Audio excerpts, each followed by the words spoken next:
Right, this next example, negative 81 to the power negative 1/4. I just want to address the issue of these negatives. I think that they are confusing for us sometimes. So first, let's deal with the negative exponent. And notice that's different than the base being negative. So let's just kind of point that out here. The base is negative. And here, the exponent is negative.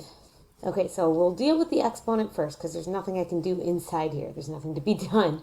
Okay, so negative 1/4 power. The negative exponent, that tells us to take the reciprocal of the base. So now I'm going to write this as 1 over negative 81, or you could write it as negative 1 over 81. To the power 1/4. Okay, so once the negative tells you to take the reciprocal of the base. Once you take the reciprocal of the base, the exponent is no longer negative, if that makes sense. Okay, so now let's evaluate what is negative, and you could have rewritten this as 1 over negative 81, and really the 1/4 power of 1 is just 1, so it's really the 1/4 power of negative 81. Okay, and now let's rewrite this as a radical. The denominator here, 4, that's the index of the radical. Index 4. So if the exponent is 1 over 4, that means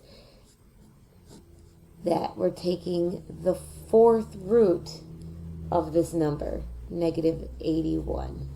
Okay, and now I want you to recognize that the even index root of a negative number, that's going to be not a real number.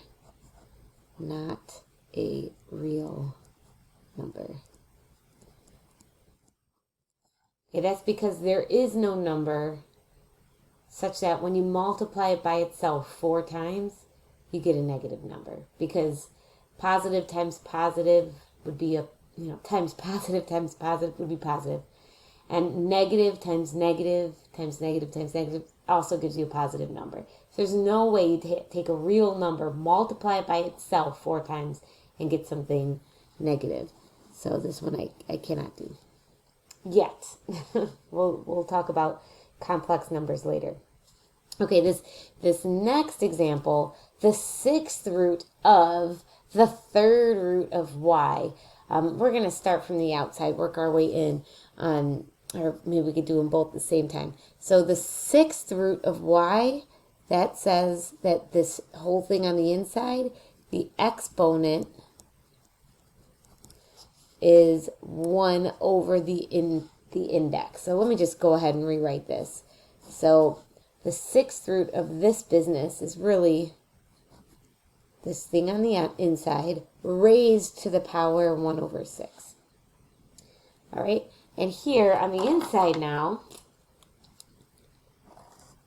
what does it mean to take the 3rd root of y? Let's just rewrite it with an exponent of 1 over 3. So that'll be, okay, I still have this stuff to the 1/6 power on the outside, and the 3rd root of y could be rewritten as y to the power 1 over 3. Okay, maybe I didn't need 2 steps for that. So the 6th root of the 3rd root of y is y to the 1/3 to the 1/6 power. Okay, so now what do you do again when you raise a power to another power? You multiply those exponents.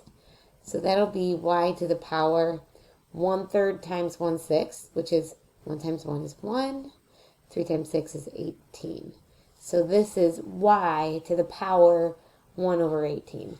Okay, so this is your final answer. Or maybe for good measure, because I was given my problem originally with radicals, maybe I'll write my answer using radical notation as well.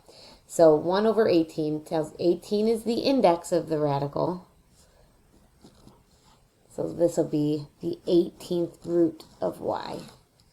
Okay, so notice here, it's like when you have nested radicals, you can kind of multiply the indexes together. That's a shortcut if you notice that.